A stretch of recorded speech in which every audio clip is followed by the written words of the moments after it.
Hey everyone, if you're seeing a blinking red light on your RE water heater, don't ignore it. This is your unit's built-in warning system telling you something isn't right. That blinking red light works as an error code, and the number of blinks, along with the pauses between them, points to a specific problem.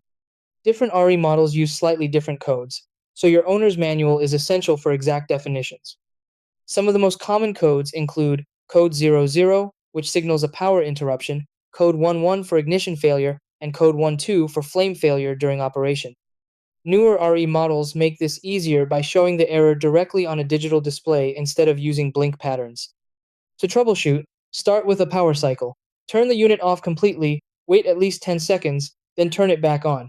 This alone can clear temporary faults. Next, check all wiring connections to ensure nothing is loose. If your model has a reset button, press it to clear the error. Then do a visual inspection for corrosion, damage, or blockages around the unit. For ignition or flame-related errors, clean the air inlet filter, since restricted airflow is a common cause. If your heater uses gas, confirm the gas supply valve is fully open.